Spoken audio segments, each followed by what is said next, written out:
Hi, welcome back to Guessagaingaming playing Element Space. So, after the last video where the game kind of bugged out, and if you're watching I basically couldn't move anybody, or the game was crediting me with movement and action points that I hadn't had, and my characters would stand in one place but then they would have used up their movement and their shots, so I couldn't continue that mission. I replayed that and I got through that mission. It's not particularly long, there's one more, I've finished that little part anyway, and then there's one more level of enemies. It's slightly annoying, there's a guy running around with a sort of zapping shield thing. But it's not really bad. For this game it's not terribly bad, and I got through it I think first time. So then I came back to the ship, but that's what you do in between each mission, whether you like to or not. And there was a problem with the robot lady.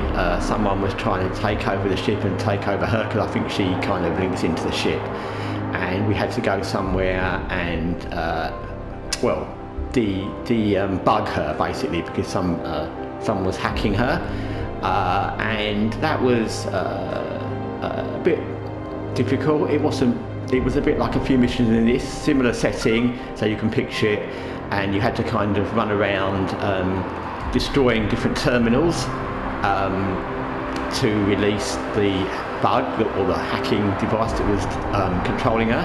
And what ended up happening was, it wasn't that you had to actually run around to the terminals. I think I only run around to one.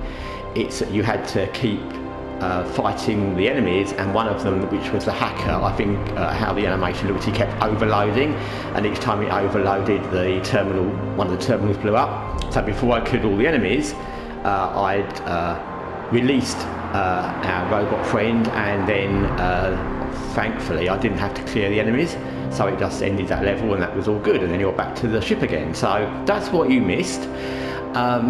And as I kind of thought before, it's going to come round in, it's a bit odd the way this game, because the systems are, the ideas are basically almost every game, XCOM, and not just turn-based, Cyberpunk or Dragon Age or whatever, but it's a bit odd that you can only do certain missions at certain points. There's no reason that I can understand in the game. So we had this screen before when I got that annoying print, if you might remember, and there was these missions to get other, I'm assuming to all get other characters for your party, and in between you get these other random little missions, but there's no reason why you couldn't have this and the random little missions and pick one of these or two of these to do in the same go. It wouldn't make any difference. When you come back to the ship, you're healed, unlike some games, XCOM comes to mind, where you come back to the ship and anyone who's been injured is still injured and you have to wait for them to recover, especially if you've only got a small team early. In this game they're healed, so it would make no difference. So I don't know why they've done it in such a way that you have to follow the missions in the way they've done them, regardless of whether you want to. There's no reason why I couldn't do two of these and then do the next mission. It could be on a bit below where it said, minor missions or side quests, as it would be in most games, but you can't. So anyway, we're back to this. We've got 5, I'm assuming, companions we can still save or bring to our team. I'm not sure if you get all 5. I don't know if there's a limit and you pick some and then you can't get any more, but I'm assuming that you probably can get them all, but we'll see. So anyway, I've decided, just to annoy myself, this mission, which I remember, is the mission that I got stuck on for hours last time. I don't remember, I think I was playing on not easy difficulty that time, which may be it, and obviously I've played the game a bit more now, and I've got the wonderful Prince guy if I want to take him. So yeah, I'm going to do that mission again, and we'll just see how it goes this time. So one thing,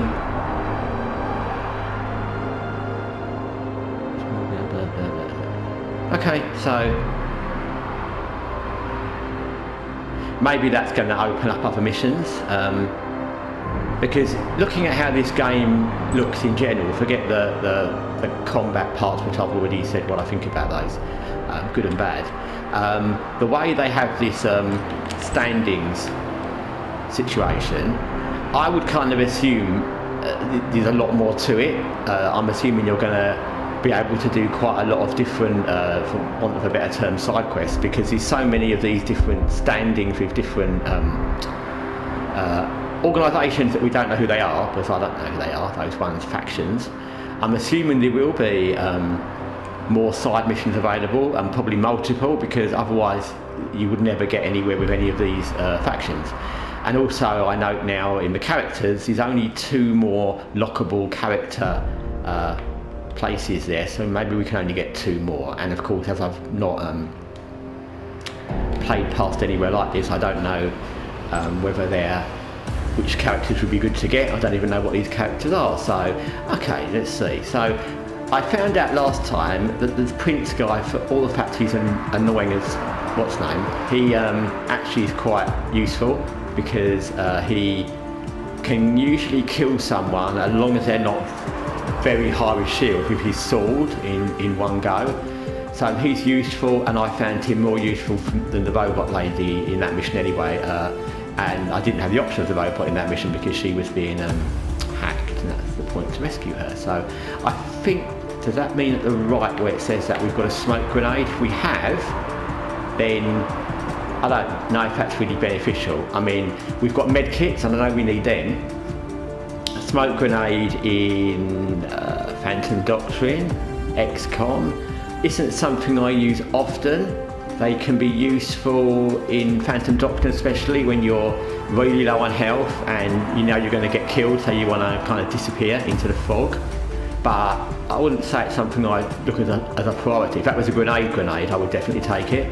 But I'm not really sure that's going to be beneficial, and I'm not going to risk taking it until I get killed at least once in this mission. There's optimism for you. So I'm just going to go with it as it is. The 2 there can't have a second weapon, and they can only use a melee, so that's basically it. And he's only got the 1 gun slot and his mean left hook. So we'll go with this, see how it takes, see if it looks easier.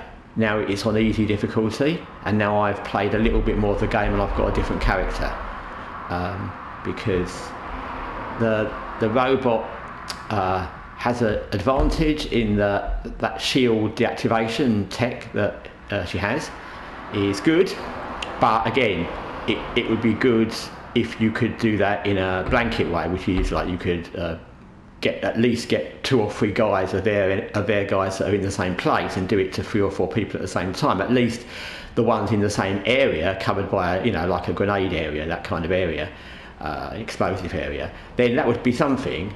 But the fact you can only do it to 1 person at a time, and then you've got the cooldown, it's not really helpful. It can be helpful, in a moment. Yeah, there's a guy, let's deactivate your shield. But I wouldn't say it's something that's going to win you a difficult mission. If you could deactivate everybody's shield, or at least the group, it would be better. So that isn't really a super thing.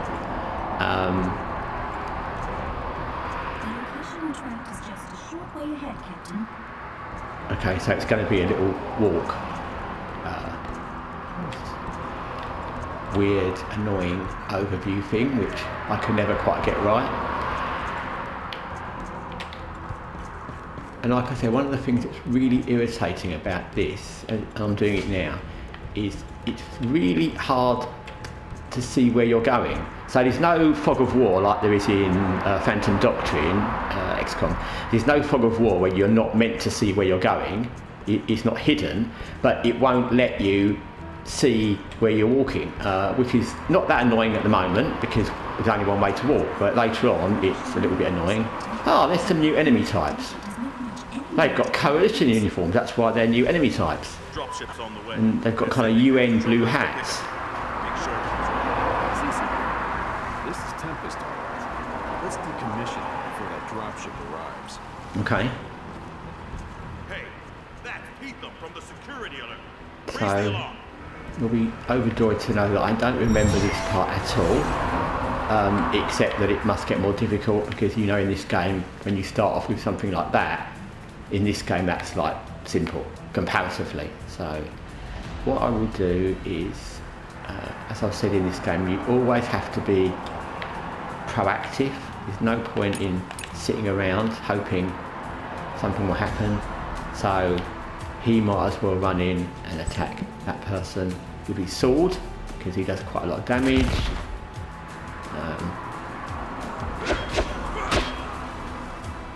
Sounds quite good as well. And if he's got any more points, he should run and hide. And he's killed. Have he killed that person? I can't see. No, he hasn't. So then, just to stop that one shooting him, he'd have a really good shot, and he's already lost a little bit of health. She can run around and finish him off, which she absolutely will. Bam, bam, bam. That's the end of you. Bye. And then same, I'll just put her back into a bit of cover. And he won't really have much to do because he can only shotgun. I mean, could take a chance. No, we can't even get there to shotgun. And you can be sure that if we try to shoot a shotgun from there at somebody, we're not going to hit them properly. I know this game well enough now, so there's no point really in him going there, because he'll just get shot. And I'm guessing there, because it's half cover, won't be necessarily beneficial. I do find sometimes that, again, another weird anomalies in this game, that the closeness of the cover doesn't make any difference. So he could just easily be there in half cover or there in half cover and they'll still shoot me and do as much damage. So yeah, well, they're all half cover, so we'll just put him on Overwatch. As I said before, you saw in the last video, or if you watched it, there was that bug at the end, and I've never had that before in any of my playthroughs, and I've probably done about in 3 different tries of this. I've probably done about, I don't know, 20 hours or something. So I've never had that, and it was annoying. Luckily, really luckily, it wasn't in that Prince mission, which would have been incredibly annoying if I had to go back and start that again. It was in a relatively simple, straightforward mission. But yeah, it's annoying. I'm not going to be down on the game for that because, like I said, I've played XCOM and had bugs and things happen. I've had other games that suddenly went wrong, or something bugged out, or someone got stuck in some wall, or they couldn't move. And so I'm not going to be on the game for that, because one time in 20 hours I don't think it's anything shocking. I think all the games I've ever played, at some point, somewhere, something happened. And I don't know why, and I'm probably wrong on this, I'm not the expert, but I think turn-based games maybe have that possibility more, because I'm thinking about Mass Effect and Dragon Age, Inquisition and things, and I don't remember any of those bugging out at any point. But I remember XCOM doing it quite often. War of the Chosen, I know it's meant to be buggy on console, but yeah, War of the Chosen does a weird thing where suddenly in missions everyone will move incredibly slowly as if time stood still, and it takes them like literally 10 minutes in real time to walk like to the next destination, and it happens in the whole mission. So you literally have to either come out of the mission or reload the game or just play the mission over an hour. So XCOM has plenty of things that happen quite regularly. Phantom Doctrine has crashed a few times on PlayStation. I think Necromanda Underhive crashed once, but Watch Dogs Legion, I think it crashed one time, but I've literally put in 200 hours in that probably. And like I said, Dragon Age and Cyberpunk and Mass Effect and other things like that, No Man's Sky, I've never had a crash with those. So, well, I think we'll go here and shoot this person. He said coming back to Element Space. I was rambling. The world of video games. And we'll just shoot him because he's there, he's asking for it, and he won't, I don't think, be able to kill us with one shot. I know they've got other guys, but nah, like I said, you've got to do something. So I think she should kill him, and he's going to shoot her, but because that one's further back, you've got to admire their shooting. They're pretty good.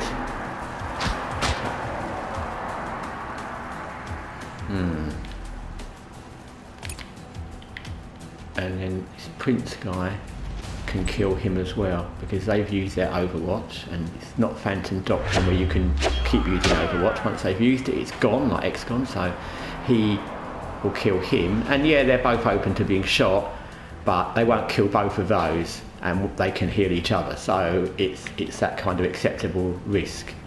And I could put him around here just so they can't shoot him, but to be honest, there's no point, because they'll shoot her, so he might as well be shot because he's got more health. So I shall leave him there, and she can actually run around there, so she can save yourself here. She can run around there. In this kind of thing, when it's like this, at this acceptable level of odds, which I'd say this is, yeah, you have to make decisions like that. Like, okay, well, I know what's going to happen. It could be a similar thing to any turn-based or any game where you kind of think, okay, well, that's going to happen to somebody. It might as well be him. In XCOM, you may have a new recruit or somebody who's not leveled up, and you just decide that someone's going to die in a situation, or someone's going to have to try and kill someone, or turn the switch off, or free the hostage, or whatever it might be, and say someone's expendable. So you have to make decisions like that in all games. And in this game, when it's like this, that's fine, because you kind of know, that you can revive them now. They've revived each other. Oh, okay, so we want to kill him because he's got low health, or we could kill one of those. I don't think he can. See, he can't. Let's just let's take a risk. He could go there and he can shoot that person behind there, or possibly that guy there. I'm going to try. Can we get no, that's not very nice, is it?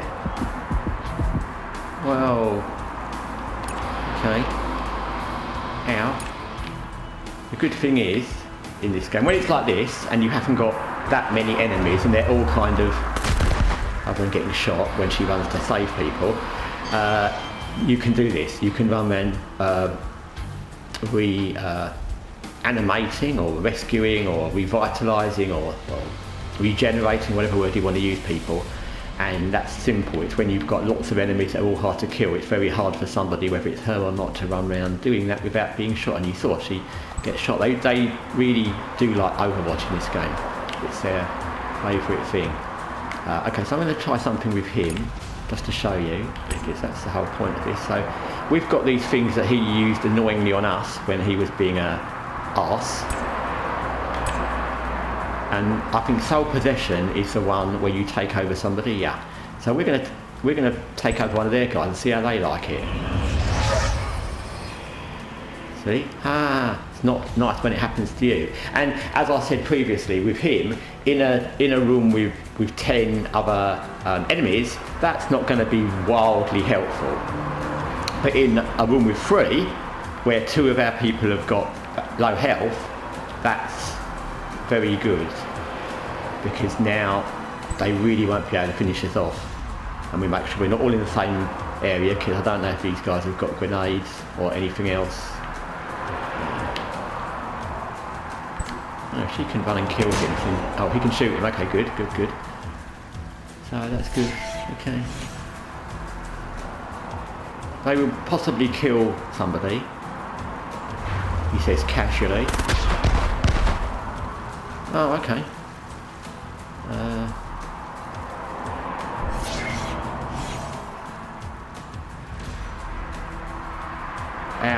Our controlled enemy, I think, killed that person. And now we're just got to chase around. This is always one of the most annoying parts of any game, I find. I don't know about you, but when you have that situation, I've said to you in Phantom Doctrine, it happens a lot. It happens in XCOM as well. You've got one. It happens especially with chrysalids, when you're doing a base rescue and they're attacking one of those sanctuaries, and there's one chrysalid somewhere after you've killed everything else, and you can't find it. and you have to run around for a little bit trying to kill it. It happens in Phantom Doctrine a lot, where there's one police officer that one person needs to kill to finish the mission, and the same with this. It's not that bad because again this is playing on much smaller maps, but yeah, you have to run around to try and get to him because no one's going to be able to get to him. Yeah, that's that prince guy can. Oh, okay, you can. Good.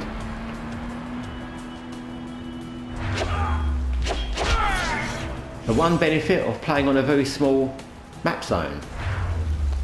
Oh, where did he come from? Oh, that's our, I forgot about him. That's the guy that we took over for, I think it was 3 turns, and apparently he's back. Or he's from. So, we will, and also always remember when you're moving your characters in any game, but this game especially, make sure your weapon's not run out of ammo like I didn't. So now he's standing there and he's a sitting duck and he's run out of ammo, so you won't be killed in 1 turn and we'll just have to reload. But yeah, that's a thing to remember. Don't do what I do, do what I say. Okay, Prince guy, you can come round and slash at him a bit. At least he can't be over. Oh, he can be overwatching. Oh gosh.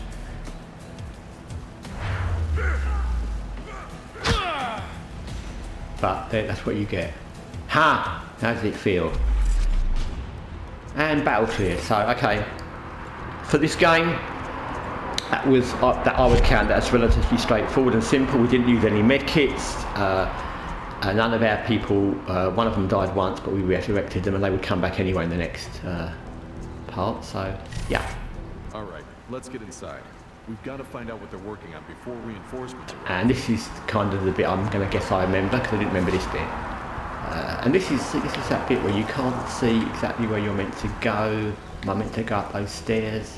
Because if it was a different game, you could look up and see where that went. And I'm guessing you do go through there, but you don't know until you run up the stairs. And I think I showed you that area in the Prince's Palace where there was lots of different ways to go, and you just can't see easily which one it is. This one's simple because it's one staircase. Okay, so this is the part I remember of this frustrating level where I got killed so many times that I actually stopped playing. I will say that probably my motivation was less because obviously I wasn't doing it to make a video, and I think I was playing something else a lot at the time, probably Watch Dogs Legion, and I think I was halfway through. I think I was playing The Witcher, Blood and Wine or something. I was playing another game a lot as well, so this wasn't a priority at that moment, and I was still coming back to XCOM and things like that, so this wasn't a priority of things. So, okay. So there's the blue hat guys. Looks like I do like the animation of the enemies. I mean, I think they're nice. I mean, those other guys with the hoods that were the last lot of enemies, they look good, and these ones look good. I think the enemy variations are nice. I like that. Like I said, there's lots of things I like about this game. It just needed to come together a bit differently. So there's a lot of guys protecting a door up there, I'm going to guess. Not a lot. I mean, they're doable, but it's not a walkover. So again, there's no point, especially with 2 melee people, there's literally no point in waiting because they can't overwatch. And as I've said before, Overwatch doesn't do that much, so unless you're an enemy, when it does. So yeah, I mean that would be a problem even if Overwatch was fantastic, because of our 4 characters, only 2 have guns and can actually carry guns. Then you're very limited to Overwatch options. Even if Overwatch was fantastic in this, you couldn't really do a lot with it because you can't have more than 2 people that do it, and they've got lots of people. Okay, so he's melee locked, so I'm going to hope she can kill him. It's just hope, but whatever. He can go and attack him, and of course they've all got Overwatches all over the place because that's what they do. But that will teach you, mate. Okay, and then we've got him, our captain, who is really not like the best of our guys. But again, you know, you've got to do something. So he can shoot him dead. I know that because I know the shotgun does about 3 points of damage and they've got 4 points left and he had 2 points left. So, oh, actually we ran and punched him. Okay. Did I have... So somehow between the last level or the last battle, my weapon of choice changed to a fist. But weirdly enough, that's worked out well because I didn't lose any shotgun shells, which you need to keep reloading, and it's only 2. So actually that's gone well. Aha, game, got one over on you. So he can run back. No, she can run. Sorry girl, it's my fault. You can run over there. And that's their turn. So we've killed a person and injured another person. Sounds casual when you say that. If you recorded that and sent it to the police, well, we killed one person, injured another person. You would be in deep trouble.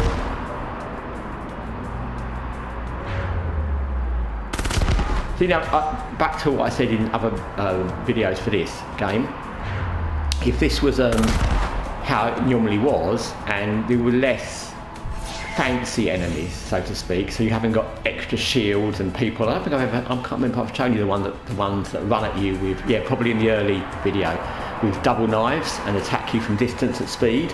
But if all the enemies were basically maybe one harder one and all of these were just general grunts, it would be okay, sort of, if they had overwhelming odds, but usually they're not, and when they get past that door I'm sure they won't be. Okay, so nearest person is her, so she can get rid of him because there's no point in leave no one alive. He's got a really good pistol for the fact he does us a lot of damage, but he won't be doing that again. That's all I can say to him.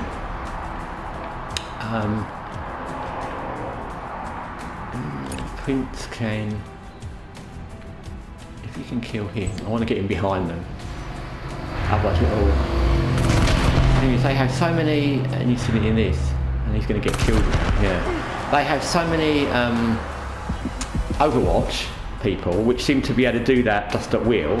And because they've got numbers, and we can't just sit back and wait, one, because you can't anyway, and two, because we haven't got the option of Overwatch, we have to run at them with melee weapons anyway, even if we did have good Overwatch.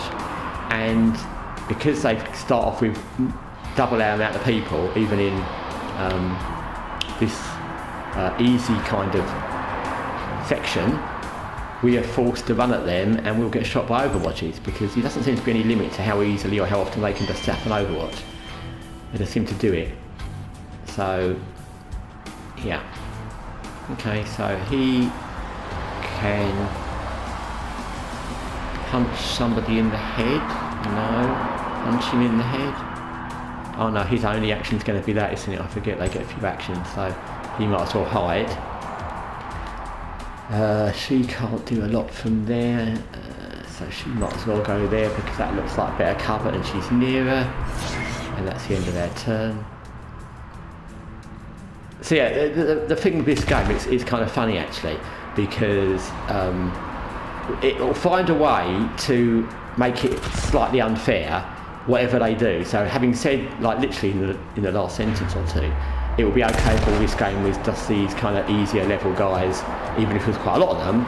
Yeah, they've just demonstrated how that wouldn't be the case, because what they would do is they would all just sit behind crates, and every single one of them, every turn, would overwatch us, and with two melee people and the guy with a shotgun, okay, he could change his gun to the pulse gun, but he wouldn't be able to kill anybody, especially if they're hiding behind crates.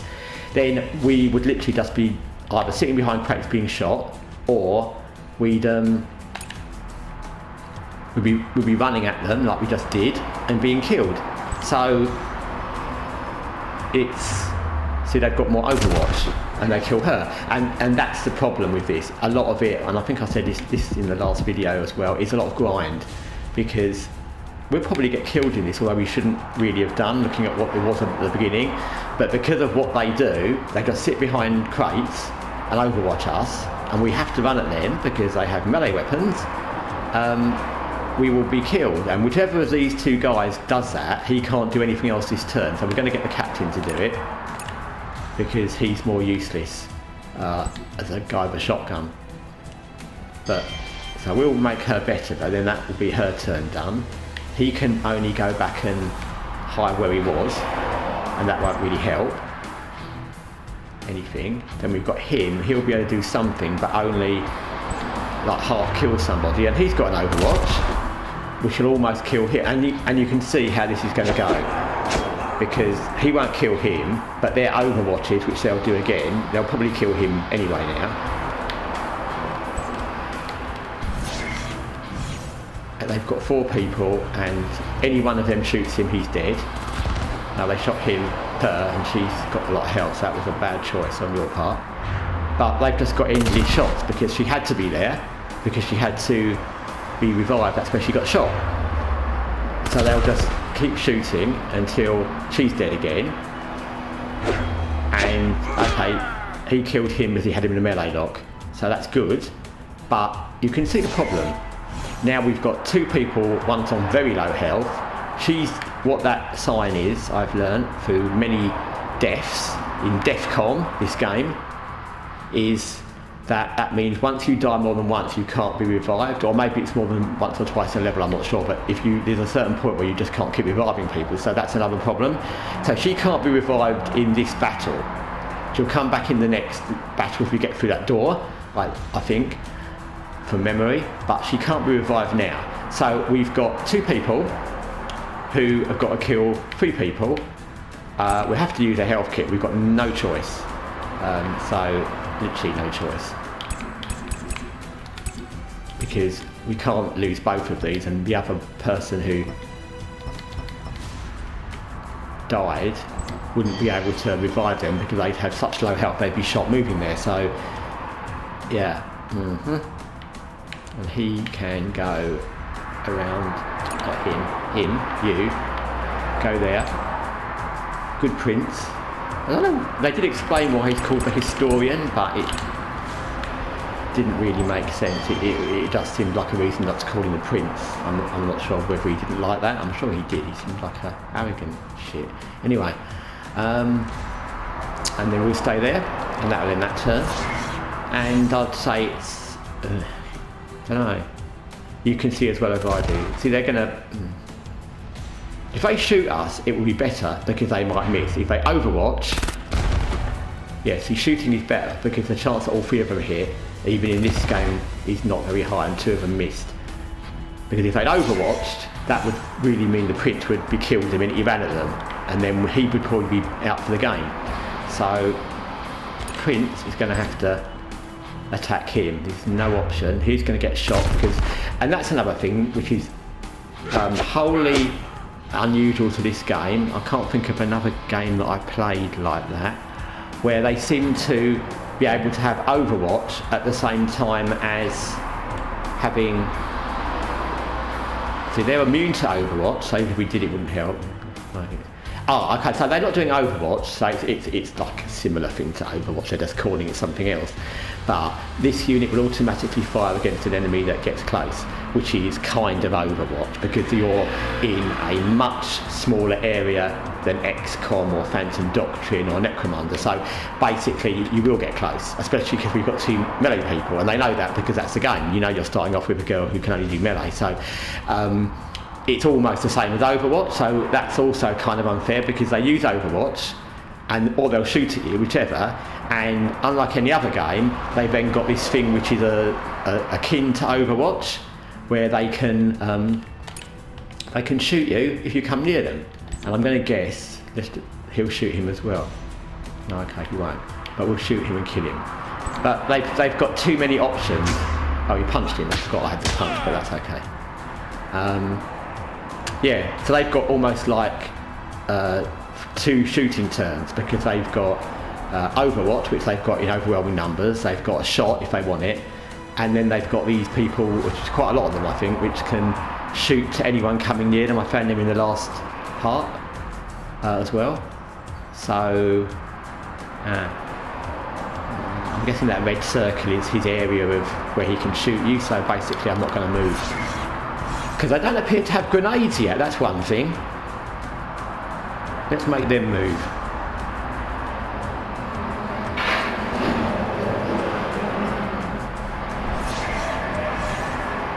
Okay, so this guy's going to have probably that thing where he can kill somebody who comes near him, but we have no choice because the prince will have to come near him whatever we do.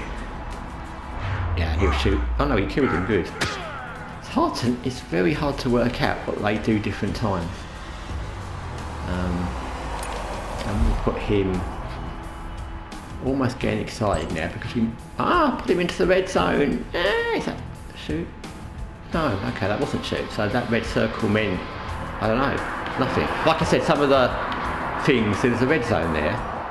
So maybe it means we can shoot him, but we can't because we're basically behind a very high crate and he's behind the other side of it. So we couldn't shoot him in any game, I know. Physics wouldn't allow you to unless you had some physics bending weapon. So I'm not quite sure what that red zone means. But anyway, it is what it is. For some reason, he can't overwatch, which I don't know why, because even if he can't shoot him directly, you could overwatch. Normally you'd think you could overwatch there, but okay, we can't, so there. And we've got to kill one guy.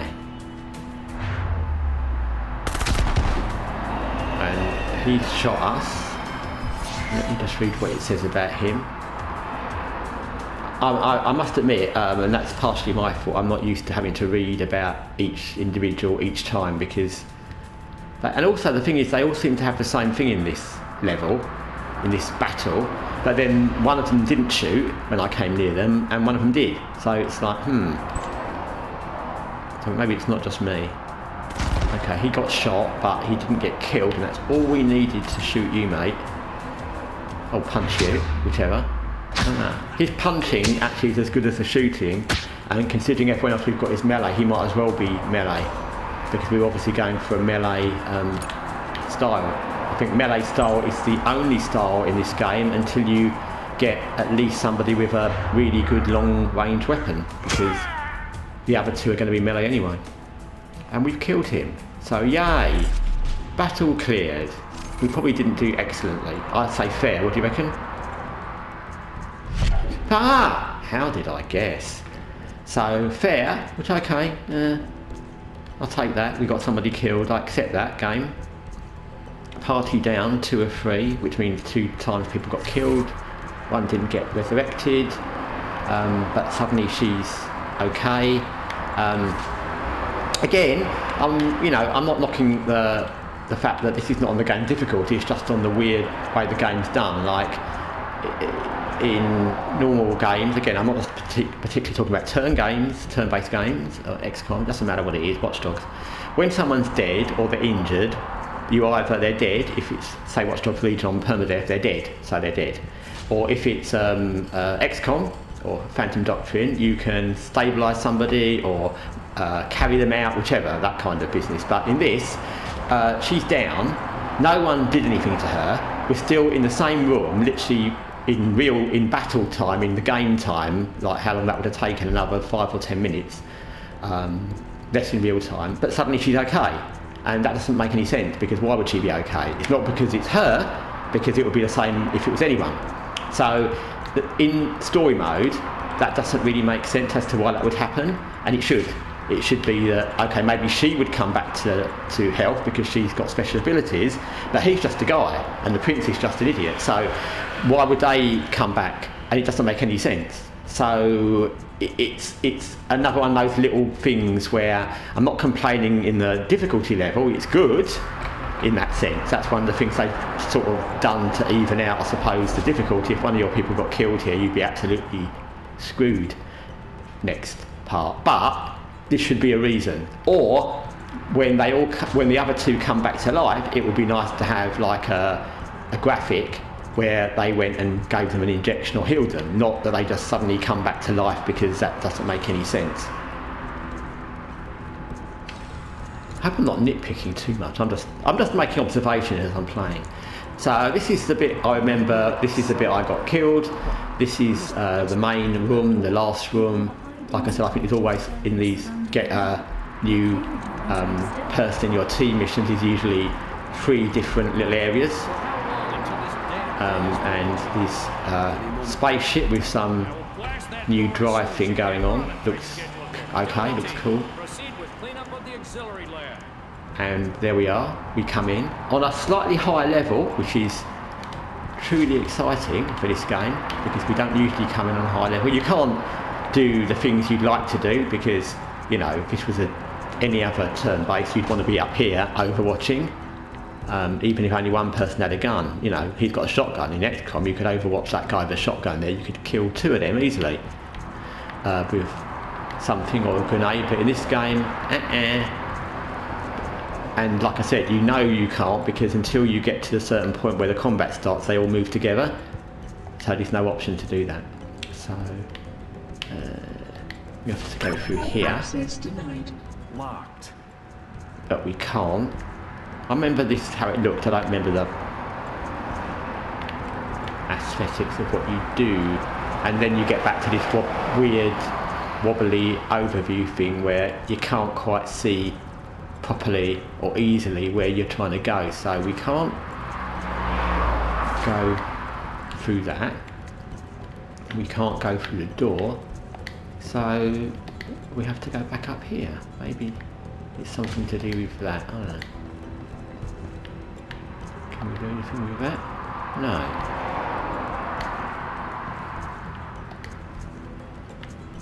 Oh dear. And this is where that thing where you can't quite see where you're going, and you can't quite see where you're meant to go in a very small room, comes to light. Like I said, you may all be going, you go through there! And apologies if that's the case, and it's even worse because I've done this before and I don't remember.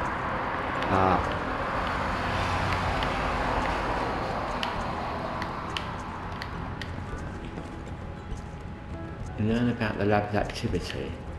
Okay, we'll have to go up that side, that's the only thing left to do.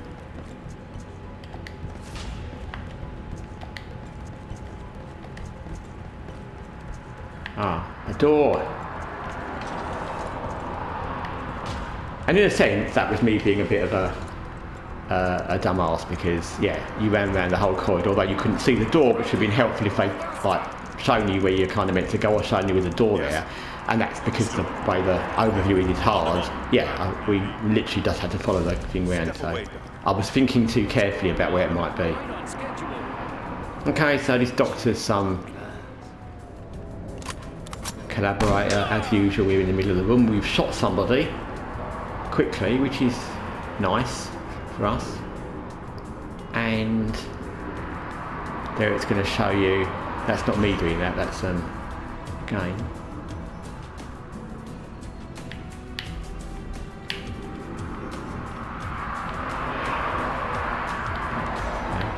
Game was a bit stuck there for a minute. I'm glad it said checkpoint saved. You know, in a game when you suddenly get to the bit where you think this is going to crash or something, this is that moment. So we have to save 2 scientists, and they're obviously the ones with the orangey coloured health bar, and there's quite a few of them, and there's few of the others, not shocking amounts, but you know, it's good amounts, and he's got a shield, and let's see what it says about him. Just check, did it say anything? Oh, okay. More immune to Overwatch, and he shoots enemies to get close. So they're the same guys, they haven't got any, according to this, they haven't got any special stuff. So it's actually quite funny, because sometimes you are annoyed in this game because you start right in front of them, and other times, like when there's a lesser amount of enemies, and this is lesser for this game, you wish you were nearer and they could all kind of run and do their thing. So let's see if he can... The way this is moving, I'm not sure if it's going to pass out.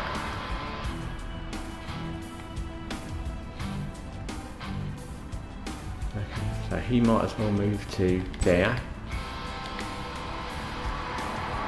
This janky this bit, jiggity janky bit is not me, it's how the game suddenly decided to be. We could run to...